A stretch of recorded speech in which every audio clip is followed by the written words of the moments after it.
राज के साथ। नमस्कार, सिटी वाराणसी लाइव में आप सभी का स्वागत है। मैं हूं ममता चौरसिया। आइए नजर डालते हैं आज के हेडलाइंस पर।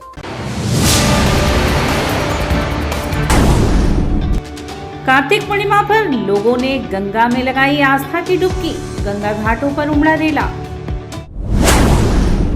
अमृत महोत्सव के तहत भारत माता मंदिर में पूजन अर्चन कर स्वतंत्रता आंदोलन के शहीदों को किया गया याद।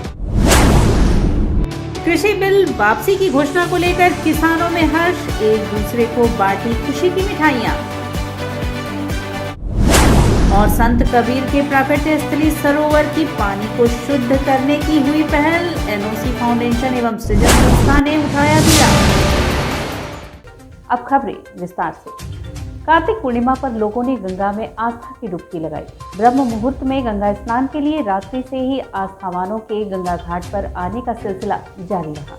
कार्तिक पूर्णिमा पर लाखों सनातनियों ने गंगा में आस्था की डुबकी लगाई। सभी 12 पूर्णिमाओं में कार्तिक मास की पूर्णिमा का खास महत्व है। पौराणिक युग से स्थापित महत्व अब भी जनमानस में यथावत है। यदि ऐसा न होता तो शुक्रवार को लाखों की संख्या में जनमानस गंगा किनारे न उमड़े होते। ब्रह्म मुहूर्त में गंगा स्नान के लिए रात्रि के प्रथम प्रहर से ही गांव गिराव के लाखों नर नारी गंगा किनारे घाटों पर जमा हो चुके थे। हर हर महादेव हर हर गंगे के घोष के साथ भोर से ही शुरू हुआ गंगा स्नान का क्रम दोपहर तक चलता रहा। इस पूर्णिमा को त्रिपुरी पूर्णिमा और गंगा स्नान पूर्णिमा के नाम से भी जाना जाता है। काशी में पूर्णिमा के स्नान के लिए पंचगंगा, दशाश्वमेध और 80 घाट पर मुख्यतः गंगा स्नान का विधान है। पुराणों के अनुसार इस दिन भगवान विष्णु की पूजा अर्चना करनी चाहिए। पुराणों में वर्णन मिलता है कि इस दिन को भगवान विष्णु ने मत्स्य अवतार लिया था। कार्तिक पूर्णिमा के दिन स्नान और दान का महत्व है। घरों में लोगों ने प्रातःकाल सूर्य देव को अक्षत और लाल फूल डालकर जल अर्पित किया। घर के मुख्य द्वार पर आम के पत्तों का तोरण बनाया, सरसों के तेल व तिल व काले वस्त्र का दान किया। सायं तुलसी के पास दीपक जलाए। गंगा स्नान के बाद दान का विशेष महत्व है। ऐसे में जहां स्नान करने वालों ने रात से ही जगह छेक ली थी, वहीं भिक्षाटन पर आश्रित रहने वालों की भी लंबी कतारें सभी प्रमुख घाटों के आसपास दिखी। यह ऐसा दिवस है जब प्रातः उगते सूर्य को अर्घ्य दिया जाता है और सायंकाल पूर्णिमा के चांद को। शास्त्र कहते हैं कि इस दिन गंगा स्नान करने से व्यक्ति के सारे पाप धुल जाते हैं। गंगा स्नान के दिन व्रत रखने से विशेष फल प्राप्त होता है। इस अवधारणा में आस्था रखने वालों ने व्रत के बाद दान और घर में हवन आदि की प्रक्रिया पूरी की। बहुत से व्रतियों ने नमक का सेवन नहीं किया। गंगा स्नान करने से व्यक्ति को तेज, बल, आयु की वृद्धि और आरोग्य गुण मिलते हैं। विधि विधान से पूजा अर्चना करने से समृद्धि भी मिलती है। कुंडली, धन और शनि के दोष निवारण हेतु भी लोगों ने पूजन अर्चन किया। इस दिन उपवास करने से हजारों अश्वमेध और 100 रासूरी यज्ञ के बराबर फल प्राप्त होता है। कार्तिक महीने का 1 महीने का हम लोग कार्तिक पूर्णिमा नहाते हैं, इसलिए लास्ट वाले दिन कार्तिक पूर्णिमा को लोग नहाने आते हैं यहाँ पे। कृषि बिल वापसी की घोषणा को लेकर किसानों में हर्ष है। वह कांग्रेस कार्यकर्ताओं ने मोहन सराय जखनी पर एक दूसरे को मिठाई खिलाकर जश्न मनाया। प्रधानमंत्री द्वारा राष्ट्र के नाम संबोधन में तीनों कृषि बिल वापसी की घोषणा का किसानों ने मोहन सराय एवं जखनी में जुलूस निकालकर एक दूसरे को खुशी की मिठाई खिलाकर गाजे बाजी के साथ नारेबाजी कर मनाया जश्न। स्वामी सहजानंद किसान महासभा के राष्ट्रीय महासचिव विनय शंकर राय मुन्ना के नेतृत्व में आज प्रधानमंत्री द्वारा तीनों कृषि बिल वापसी की खुशी में जखनी में गाजेबाजी के साथ जुलूस निकालकर निर्णय का स्वागत किया गया और जश्न मनाया गया। बैरवन में मोहन सराय किसान संघर्ष समिति के सदस्यों ने एक दूसरे को मिठाई खिलाकर एवं ट्रैक्टर पर बैठकर जश्न मनाते हुए इसे किसानों के संघर्ष की जीत बताई। प्रधानमंत्री नरेंद्र मोदी को धन्यवाद दिया और अपने सांसद नरेंद्र मोदी जी से मांग किया कि मोहन सराय ट्रांसपोर्ट नगर योजना निरस्त करने हेतु वाराणसी जिला अधिकारी द्वारा शासन को भेजे प्रस्ताव को अविलंब स्वीकृत कराकर मोहन सराय ट्रांसपोर्ट नगर योजना से चारों गांवों के प्रभावित हजारों किसानों की जमीन वैधानिक रूप से वापस कराएं। किसान हित में मोहन सराय ट्रांसपोर्ट नगर योजना से प्रभावित किसानों की जमीन वैधानिक रूप से वापस होते ही किसान दलगत राजनीति से ऊपर उठकर अपने सांसद प्रधानमंत्री नरेंद्र मोदी जी के स्वागत में एक बड़ी अभिनंदन रैली एवं सभा करके अपने सांसद को धन्यवाद देंगे। जुलूस एवं जश्न में प्रमुख रूप से विनय शंकर राय मुन्ना, मेवा पटेल, छेदी पटेल, शिव वचन राय, दिनेश तिवारी, विजय वर्मा, प्रजानाथ चौधरी, विजय गुप्ता, चुन्नीलाल, उदय पटेल, प्रेम शाह, अखिलेश यादव, बाबू विश्वकर्मा, शिवराज तिवारी, अपूर्वा राय सहित इत्यादि किसान शामिल थे। व्यक्ति को भाड़े पे आप 1 दिन बैठा सकते हैं, 2 दिन बैठा सकते हैं, 3 दिन बैठा सकते हैं, लेकिन ये धरती का पालनहार किसान ही है जो कि 9 माह अपना सब कुछ सर्वस्व त्याग करके और संघर्ष किया, और उस संघर्ष का परिणाम हुआ कि आज प्रधानमंत्री को और सरकार को झुकना पड़ा और किसानों का बिल वापस करना पड़ा। ये किसानों का बिल वापस करना केवल किसानों के हित में नहीं है, ये पूरे देश के आवाम का हित है, क्योंकि जो इसमें एक जो भंडारण की जो अनलिमिटेड छूट दी गई थी, उस भंडारण के कारण से केवल किसान को नुकसान नहीं होता। गुलाब बाग पर शुक्रवार को ढोल नगाड़े के साथ काफी संख्या में इकट्ठा हुए कांग्रेस कार्यकर्ताओं ने कहा कि पहली दफा भाजपा की नरेंद्र मोदी सरकार ने देश के किसानों से माफी मांगी है। प्रधानमंत्री नरेंद्र मोदी के 3 नए कृषि कानूनों को वापस लिए जाने की घोषणा से बनारस के कांग्रेस कार्यकर्ताओं में खुशी की लहर आ गई है। उन्होंने इसे अपनी जीत बताते हुए जमकर जश्न मनाया। सिगरा गुलाब बाग पर शुक्रवार को ढोल नगाड़े के साथ काफी संख्या में इकट्ठा हुए कांग्रेस कार्यकर्ताओं ने कहा कि पहली दफा भाजपा की नरेंद्र मोदी सरकार ने देश के किसानों से माफी मांगी है। बनारस उनके हक, हुकूक और सवालों को लेकर लगातार लड़ा, जिसके चलते केंद्र की सरकार को झुकना पड़ा। इस खुशी में आज यहां हमने ढोल नगाड़े बजवाए, लोगों में मिठाई बांटी और कांग्रेस के झंडे के साथ जय जवान जय किसान का नारा लगाया, इस उम्मीद के साथ कि भारत देश अब सुरक्षित रहेगा और किसानों का कृषि प्रधान देश कहा जाएगा। इस कार्यक्रम में शामिल कांग्रेस नेता हरीश मिश्रा ने कहा कि आज हमने अपने नेता प्रिंस राय खगोलन के नेतृत्व में यूथ कांग्रेस के उपाध्यक्ष कुंवर यादव व तमाम कांग्रेस के साथियों ने आज यहां जश्न मनाया है। कहा कि किसानों ने लोकतांत्रिक तरीके से अपने सवालों को लेकर जिस तरीके से लड़ाई लड़ी, उससे एक इतिहास रचा गया है। उसके सामने मोदी की सरकार को घुटना टेकना पड़ा और जो 3 काले कृषि कानून थे, जिनके सहारे व अडानी अंबानी के इशारे पर हमारे किसानों व देश के अनाज पर कब्जा कराना चाहते थे, आज उसे पूरी तरह से खत्म करने का ऐलान पीएम मोदी ने किया है। 3 काले कानून जो थे, जो अडानी और अंबानी के इशारे पर हमारे किसानों और देश के अनाज को कब्जा करना चाहते थे, आज वह पूरी तरीके से खत्म करने का ऐलान नरेंद्र मोदी जी ने किया है। संत कबीर महाराज के प्राकट्य स्थली सरोवर के पानी को शुद्ध करने के लिए एनओसी फाउंडेशन एवं सृजन संस्था ने बीड़ा उठाया है। संत कबीर महाराज के प्राकट्य स्थली सरोवर के पानी को शुद्ध करने के लिए एनओसी फाउंडेशन एवं सृजन संस्था ने बीड़ा उठाया है। संत कबीर महाराज जी की निशानी लहरतारा ताल को जनमानस के उपयोग के लिए तैयार किया जाएगा, ताकि कबीर महाराज जी की प्राकट्य स्थली सरोवर के पानी से लोग आचमन कर सके। कार्तिक पूर्णिमा के शुभ अवसर पर प्रातःकालीन सूर्य उदय के समय 10,000 लीटर पानी के साथ आयुर्वेदिक जड़ी बूटियों से युक्त पानी को सरोवर में पद्मश्री से सम्मानित गायिका अनुराधा पौडवाल के द्वारा शुभारंभ किया गया। अनुराधा पौडवाल ने मंदिर में माथा टेककर आशीर्वाद लिया और यहां आकर अपने को धन्य महसूस करते हुए इस नेक कार्य के लिए सभी को शुभकामनाएं दी। पूरे राष्ट्र में होना चाहिए और इन्होंने जो सोल्यूशन निकाला है, तो मैं उम्मीद करती हूँ कि इसका पूरे हिंदुस्तान को फ़ायदा हो और इनको मैं बहुत बहुत बधाई देती हूँ। मैडम, काशी अब पहले से कितना बदला है? वो तो बदल ही रहे हैं, वो तो आप देख ही रहे हैं। मोदी जी जब से आए हैं तब से कंटिन्यूअस कुछ ना कुछ, लेकिन लोकसभा जितना होना चाहिए उतना नहीं दिख रहा है, अदरवाइज फास्टर होता है। इस दौरान आयोजित संगोष्ठी की अध्यक्षता राम बुज ने किया।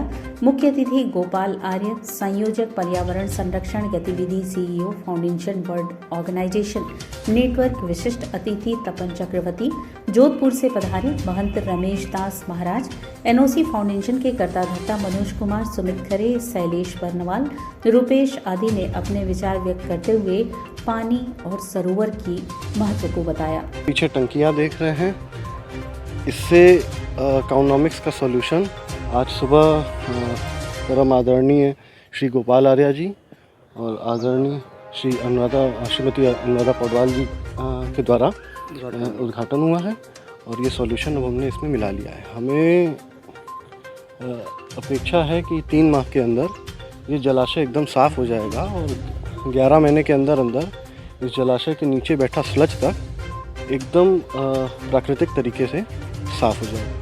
और यहाँ वक्त उछला है एक छोटे से ब्रेक का, मिलते हैं ब्रेक के बाद। वाराणसी लाइव सच के साथ। Best fundamental lab, best faculty, best placement set. We are proud to be a student of JDSN. I am a student of Jeevandeep Mahavidyalaya. I am proud of Mahavidyalaya for excellent faculty, best support and best infrastructure and best placement. Best fundamental lab, best faculty, best placement set. We are proud to be a student of JDSN. I am a student of Jeevandeep Mahavidyalaya. I am proud of Mahavidyalaya for excellent faculty, best support and best infrastructure and best placement.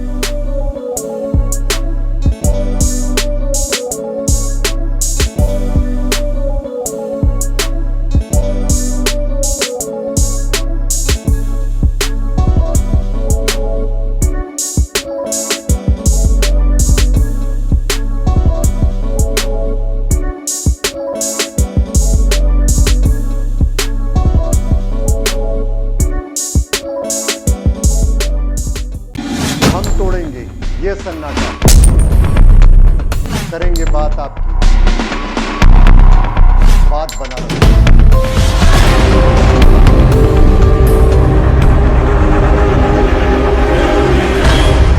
पूछेंगे सवाल, उठाएंगे मुद्दे, करेंगे बहस, होगा मुकाबला आमने सामने, ताकि सच जिंदा रहे। बेबाक बहस। कोरोना वायरस ने देश में एक बार फिर से रफ्तार पकड़ ली है।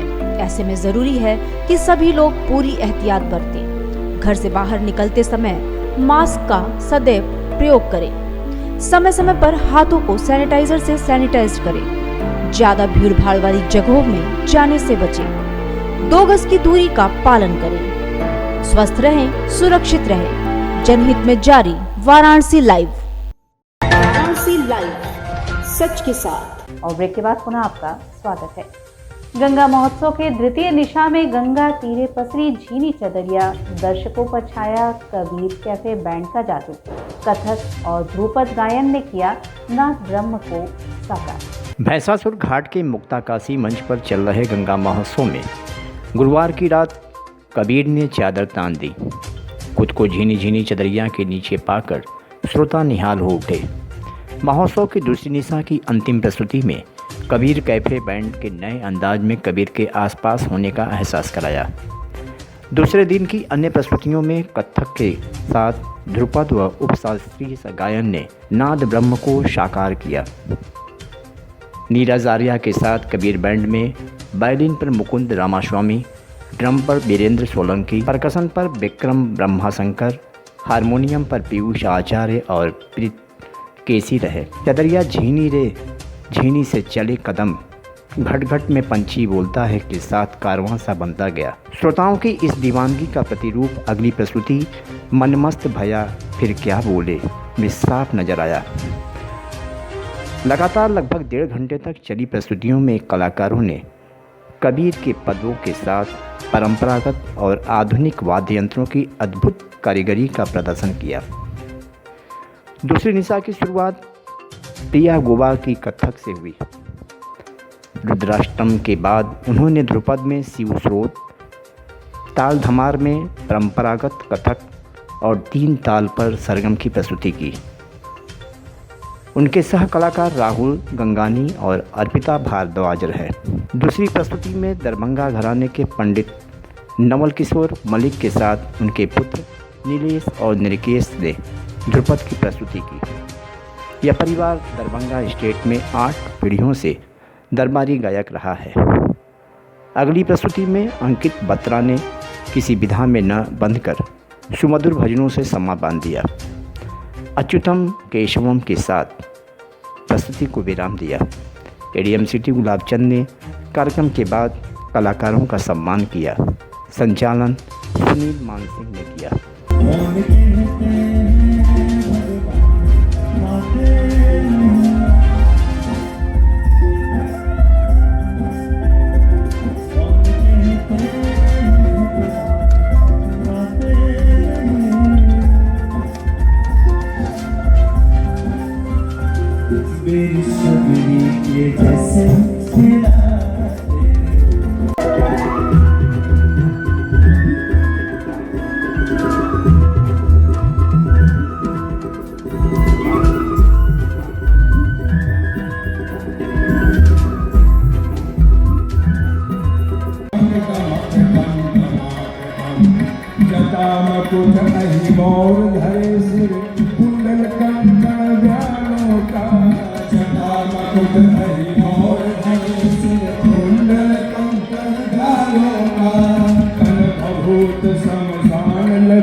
एनडीटीवी पर प्रसारित होने वाले बाल शो सीरियल के कलाकार देव दीपावली के अवसर पर काशी पहुंचे। देव दीपावली वाराणसी में सबसे ज्यादा उत्साह से मनाए जाने वाले त्योहारों में से एक है। इस साल त्योहार की भव्यता और भी बढ़ गई जब एनडीटीवी के बाल शो के कलाकार भगवान शिव की नगरी वाराणसी पहुंचे और नई शुरुआत के लिए उत्सव में शामिल हुए। बाल शिव आनंद तिवारी, महासती अनसुईया, मौली गांगुली, महादेव सिद्धार्थ अरोड़ा और देवी पार्वती शिव्या पठानिया अस्सी घाट गए, जहां उन्होंने अपने प्रशंसकों का अभिवादन किया और दिए जलाकर भव्य देव दीपावली मनाई। एनडीटीवी के बाल शिव का प्रीमियर 23 नवंबर 2021 को होने जा रहा है और इसका प्रसारण प्रत्येक सोमवार से शुक्रवार रात 8 बजे होगा। जी स्टूडियो द्वारा निर्मित महादेव की इस अनदेखी गाथा में मां महासती अनसुईया और उनके बेटे बाल शिव की पौराणिक कथा और उनका शाश्वत संबंध दिखाया जाएगा। अनंत और अजन्मे माने जाने वाले भगवान शिव ने कई अवतार लिए हैं, लेकिन उन्होंने कभी भी बचपन और मां के प्यार का अनुभव नहीं किया। हालांकि देवी पार्वती के साथ अपने विवाह के बाद महादेव एक बच्चे का रूप धारण कर देवी पार्वती की इच्छा पूरी करने के लिए बाल रूप धारण करते हैं और महासती अनसुईया के आज्ञाकारी बेटे बन जाते हैं। शो के बारे में बात करते हुए Vishnu Shankar, business head, NDTV कहते हैं, भारतीय पौराणिक कथाओं में असाधारण कहानियों का खजाना है और उनके प्रति हमारा आकर्षण असीम है। हम सभी उन्हें बचपन से कई बार सुनते हैं और बड़े हुए हैं और फिर भी हम उन्हें बार बार सुनना और देखना पसंद करते हैं। उनका आकर्षण कभी भी कम नहीं होता। इनमें भगवान शिव और उनके विभिन्न अवतारों की किंवदंतियां और कथाएं हैं, पर उनका एक रूप है जिसके बारे में शायद ही कभी ज्यादा बताया या फिर दिखाया गया है। देव दीपावली के अपने पहले दौरे के बारे में बाल शिव की भूमिका निभा रहे आनंद तिवारी ने कहा, वाराणसी बहुत सुंदर शहर है। यह मेरी पहली देव दीपावली है और पूरे शहर को रोशन करने वाले अनगिनत खूबसूरत दिए देखकर मैं पूरी तरह से निहाल हो गया था। मुझे खुशी है कि हमारे शो बाल शो को प्रमोट करने के लिए मुझे वाराणसी आने और उस जादुई क्षण को साक्षात देखने का मौका मिला। मैं भगवान शिव का बड़ा भक्त हूँ और मुझे महादेव की स्तुतियाँ भी कंठस्थ हैं।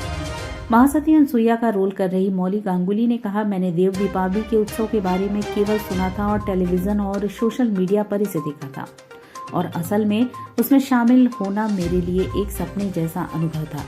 पूरे शहर को दियों से जगमगाता देखना जादुई था। वहाँ सभी से जो प्यार और स्नेह मिला उससे हम बहुत खुश हुए। बहुत ब्लेस्ड फील करती हूँ। ऐसे किरदार और गिने चुने तक की लोगों को मिलते हैं और उसके लिए मैं बहुत ब्लेस्ड फील करती हूँ और बहुत अच्छा लग रहा है। अभी हमारी शूटिंग का हमारा शो आने वाला है तो बहुत एक्साइटेड हूँ क्योंकि एक ऐसी कहानी हम छू रहे हैं जो पहले कभी सुनाई नहीं गई। बाल शिव जो कि पहले कभी दिखाई नहीं दिए गए और मेरे लिए माता पार्वती देवी पार्वती के लिए कितना मुश्किल है कि शिव जी उन्हें छोड़कर चले गए और हम सब के लिए एज ऑडियंस कितना इंटरेस्टिंग है जब हम देखेंगे कि शिव को उनकी माँ तो ये जो कहानी है उसको जीने में। अपने होम टाउन वापस आने से खुश महादेव का रोल कर रहे सिद्धार्थ अरोड़ा ने कहा, वाराणसी की देव दीपावली देखने का अनुभव जरूर लेना चाहिए क्योंकि वह सबसे ज्यादा उत्साह से मनाए जाने वाले त्योहारों में से एक है। इस त्योहार में शहर का हर घाट लाखों दिए जलने पर जीवंत हो उठता है। देव दीपावली या देव दिवाली त्रिपुरासुर नामक राक्षस पर भगवान शिव की विजय की याद में मनाई जाती है और दिवाली के 15 दिनों बाद आती है। महादेव के किरदार के बारे में सिद्धार्थ ने कहा, मैं महादेव की कहानियां सुनकर पला बढ़ा हूँ। वे परम पूजनीय भगवानों में से एक हैं। मैं पर्दे पर इस किरदार को निभाने से बेहतर कुछ नहीं चाह सकता था। महादेव का रोल मिलना मेरे लिए भगवान शिव का आशीर्वाद है। भगवान शिव और उनके विभिन्न रूपों पर कई बेहतरीन शोज आ चुके हैं, लेकिन भारतीय टेलीविजन पर उनकी जो कहानी अब तक नहीं आई है वह है उनके बाल रूप की कहानी। बनारस का होकर मुझे शिव जी का किरदार करने को मिल रहा है, मेरे लिए बहुत बड़ी सौभाग्य की बात है। जैसे कि बनारस के लोग जानते हैं कि शिव जी उनके दोस्त भी हैं, उनकी माता भी हैं, उनके पिता भी हैं, उनके गुरु भी हैं। हमारी नसों में शिव जी बसते हैं, हमारी आत्मा में बसते हैं। तो मेरे लिए बहुत सौभाग्य की बात है कि मुझे ये किरदार करने का मौका मिला। नहीं आप पूछिए। देव दिवाली के दिन आप शिव के प्रोग्राम का प्रमोशन कर रहे हैं, कैसा लगा? जी, मुझे लगता है कि इस दिन से अच्छी शुरुआत हो ही नहीं सकती। जब मुझे बताया गया कि इस दिन चैनल प्लान कर रहा है करने की, मैंने सोचा कि इससे अच्छा दिन तो हो ही नहीं सकता, और इससे अच्छा दिन और इससे अच्छी जगह, तो ये जो कॉम्बिनेशन है वो इससे अच्छा हो ही नहीं सकता। हमने जो एक बाल रूप लिया था, महासती अनुसुईया ने त्रिदेव को संतान के रूप में प्राप्त किया था, इसके बारे में हम पता तो है बहुत जगह पे, लेकिन हम उतना ज़्यादा इसके बारे में मतलब शायद उतना ज़्यादा चर्चित नहीं है ये।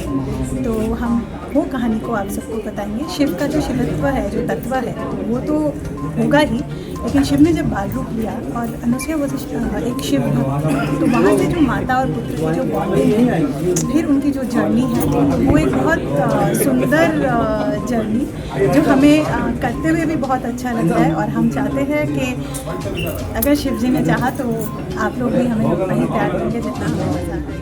रेजांगला में शहीद हुए भारत माता के वीर सपूतों की स्मृति में सिर गोवर्धनपुर स्थित संत रविदास मंदिर में दीप जलाए गए। शौर्य दिवस के अवसर पर रेजांगला में शहीद हुए भारत मां के वीर सपूतों को संत रविदास मंदिर सिर गोवर्धनपुर में दीप जलाकर श्रद्धा सुमन अर्पित किया गया। इस अवसर पर महानगर महासचिव पिछड़ा वर्ग प्रकोष्ठ समाजवादी पार्टी अमन यादव ने बताया कि आज शौर्य दिवस के अवसर पर रेजांगला में शहीद हुए भारत मां के वीर सपूत, जिन्होंने 18 नवंबर 1962 को 18,000 फीट की ऊंचाई पर शून्य से कम तापमान में लद्दाख की रेजांगला पोस्ट पर चीन देश के आक्रमण का मुंहतोड़ जवाब देते हुए 13वीं बटालियन कुमाऊं रेजिमेंट कंपनी के 114 वीर जवानों ने मेजर शैतान सिंह परम चक्र के नेतृत्व में 1300 से अधिक चीनी आक्रांताओं को मौत के घाट उतार दिया था। युद्ध, सूर्य वीरता और बलिदान के अदम्य साहस का प्रदर्शन करके हमारे रणबांकुरे ने विश्व की लड़ाइयों में एक प्रकाश स्तंभ स्थापित किया है। आने वाली युवा पीढ़ी इनके बलिदान से प्रेरित होती रहेगी। इस कार्यक्रम में राधेश्याम यादव, कुंवर विक्रम सिंह चौहान, LB यादव व तमाम साथी उपस्थित रहे। रेजांगला में वीर भारत मां के वीर सपूतों को दीप जलाकर श्रद्धा सुमन अर्पित किए श्री गोवर्धनपुर संत रविदास मंदिर में। और उसके साथ साथ हम लोग भारत सरकार से यह मांग करते हैं, जैसा कि हमेशा हर शहादत दिवस के अवसर पर और हमेशा मांग करते रहते हैं कि अहिर रेजिमेंट हक हमारा, जो है कि हमारे वीर अहिर जवान जो शहीद हुए हैं, इसलिए उनके नाम से एक अहिर रेजिमेंट जो है कि जल्द से जल्द भारत सरकार को गठन करना चाहिए। वीरांगना लक्ष्मीबाई की 186वीं जयंती की पूर्व संध्या पर उनके जन्म स्थली भदैनी पर दीपदान का आयोजन हुआ। जागृति फाउंडेशन एवं महारानी लक्ष्मीबाई जन्मस्थली स्मारक समिति के संयुक्त तत्वाधान में वीरांगना लक्ष्मीबाई की 186वीं जयंती की पूर्व संध्या पर रविवार को भदैनी स्थित उनकी जन्मस्थली पर दीपदान कर उनके अमर गाथा को याद किया गया। 2 दिवसीय समारोह का शुभारंभ मुख्य अतिथि संकट मोचन मंदिर के महंत विशंबर नाथ मिश्र, विशिष्ट अतिथि साहित्यकार doctor Jayaprakash Mishra, Mother for Mother के अध्यक्ष श्रीमती आभा मिश्रा व जागृति फाउंडेशन के महासचिव राम यश मिश्र ने संयुक्त रूप से वीरांगना की जन्मस्थली पर दीप प्रज्वलित करके किया। महारानी की स्मृति में जले असंख्य दीप से वीरांगना की जन्मस्थली दीपों की रोशनी से जगमगा उठी। दीपों को देखकर ऐसा एहसास हो रहा था कि जैसे स्वर्ग से देवता भी जमीन पर उतरकर वीरांगना को याद कर रहे हैं। इस अवसर पर महंत विश्वंभरनाथ मिश्र ने कहा कि आज महारानी लक्ष्मीबाई के बलिदान की वजह से हमारा देश आजादी की सांसें ले रहा है। वीरांगना लक्ष्मीबाई के परम साहस के कारण अंग्रेजों को देश छोड़ने के लिए मजबूर होना पड़ा। मिट्टी को आके स्पर्श करके अपने मन को, अपने मस्तिष्क को पवित्र करते हैं। और ये ज़मीन ये भी बताता है कि कैसा कमिटमेंट झांसी लक्ष्मीबाई में रहा कि बिना किसी के सहयोग के ब्रिटिशर से ऐसे वो भिड़ी कि उसका उदाहरण हमारे ख्याल से अनपैरेलल है। और एक तरह से स्वतंत्रता संग्राम की शुरुआत उन्होंने ही की और जिसका कि 100 वर्ष से ऊपर लगे और भारत फिर आज इस रूप में आप देख रहे हैं। इस अवसर पर डॉक्टर जयप्रकाश मिश्र ने कहा कि खूब लड़ी मर्दानी वो तो झांसी वाली रानी थी, लेकिन वह काशी की बेटी थी और हमारा फर्ज बनता है कि हम अपनी बेटी को उसकी वीरता के लिए याद करें। वहीं श्रीमती आभा मिश्रा ने कहा कि देश की प्रथम महिला वीरांगना रानी लक्ष्मीबाई ने स्वतंत्रता की लड़ाई में अंग्रेजों के दांत खट्टे कर दिए और अंग्रेजों को देश छोड़कर भागना पड़ा। आज उनकी जयंती की पूर्व संध्या पर हम उनको अपनी श्रद्धांजलि दे रहे हैं। कार्यक्रम का संयोजन एवं संचालन रामयश मिश्र ने किया। आए हुए अतिथियों का स्वागत विश्वनाथ यादव छेदी ने किया तथा धन्यवाद सत्यम जोशी ने किया। इस अवसर पर सीपी जैन, आकाश श्रीवास्तव, प्रियांशु जोशी, पुष्कर मिश्रा, हरिनाथ गौड़ आदि उपस्थित थे। राम मशीनरी मार्केट कल्याण समिति द्वारा मलदैया स्थित ब्रह्म बाबा मंदिर के भव्य श्रृंगार व काशी गौरव सम्मान का आयोजन किया गया। श्री राम मशीनरी मार्केट कल्याण समिति मलदैया ने गुरुवार की रात ब्रह्म बाबा का भव्य श्रृंगार आयोजित किया। इस दौरान आयोजित समारोह में काशी के 3 पद्मश्री अवार्ड से अलंकृत विभूतियों को काशी गौरव सम्मान से सम्मानित भी किया गया। इस सम्मान समारोह में मुख्य अतिथि के रूप में कैंट विधायक सौरभ श्रीवास्तव मौजूद रहे। इस संबंध में श्री राम मशीनरी समिति के कोषाध्यक्ष दिलीप अग्रहरी ने बताया कि पिछले 15 वर्षों से मलदैया स्थित श्री राम मशीनरी मार्केट कल्याण समिति ब्रह्म बाबा वार्षिक श्रृंगार करती आ रही है। हालांकि कोरोना की वजह से बीते साल वार्षिक श्रृंगार नहीं हो पाया था। इस वर्ष हमने काशी की 4 विभूतियां Padmashri doctor Rajnikant, Padmashri Soma Ghosh, Padmashri doctor NN Khanna और कृषि वैज्ञानिक चंद्रशेखर सिंह को समिति ने आज काशी गौरव सम्मान से सम्मानित किया।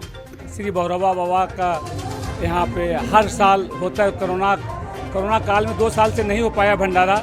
इस साल धूमधाम से हम लोग भंडारा कर रहे हैं और हमारे जितने पद्मश्री हैं उनका भी हम लोग स्वागत कर रहे हैं। और हमारे बाबा का तो पूछिए, इनका एक ऐसा मार्केट बनाए हैं कि यहाँ पे सब मालिक है। 50 दुकान है, 50 दुकानदार, 10 बाई 22 का सबकी दुकान है और सब मालिक हैं, सबकी अपनी संपत्ति है। ये क्या मकसद है इसको करने? ये आज हम लोग 15 साल से ये भंडारा करा रहे हैं और यहाँ सब लोग बड़ फूल रहे, यही मकसद है सब। अमृत महोत्सव के तहत भारत माता मंदिर में पूजन अर्चन कर स्वतंत्रता आंदोलन के शहीदों को याद कर नमन किया गया। अपना देश 2022 में स्वतंत्रता के 75 वर्ष पूरे कर रहा है। इस अवसर पर देश स्वतंत्रता का अमृत महोत्सव मना रहा है। इस पावन अवसर पर स्वतंत्र आंदोलन में अनेकों ज्ञात अज्ञात बलिदानियों का स्मरण करने एवं उनके प्रति अपनी कृतज्ञता व्यक्त करने का अमृत महोत्सव आयोजन समिति काशी उत्तर भाग द्वारा भारत माता मंदिर में कार्यक्रम का आयोजन किया गया। अमृत महोत्सव आयोजन समिति काशी उत्तर भाग द्वारा 19 नवंबर 2021 से लेकर 19 दिसंबर 2021 तक विभिन्न कार्यक्रमों की संख्या आयोजित की जा रही है, जिसमें आज 19 नवंबर को कार्यक्रम का उद्घाटन भारत माता मंदिर में पूजन कर किया गया। 75वें स्वतंत्रता दिवस के उपलक्ष्य में अमृत महोत्सव जो मनाया जा रहा है उसी से रिलेटेड प्रोग्राम था और यहाँ पे माननीय दिनेश जी ने बहुत ही अच्छा उद्बोधन दिया और हमारे इतिहास को कैसे बदल करके हम लोग के सामने पेश किया गया है उस पर उन्होंने प्रकाश डाला और बहुत ही पुरानी और सही बातें हम लोग को बताई। बहुत ही अच्छा लगा आज का कार्यक्रम। और इसी के साथ सिटी वाराणसी लाइव का यह प्रसारण यही समाप्त होता है। ममता चौरसिया को दे इजाजत। नमस्कार।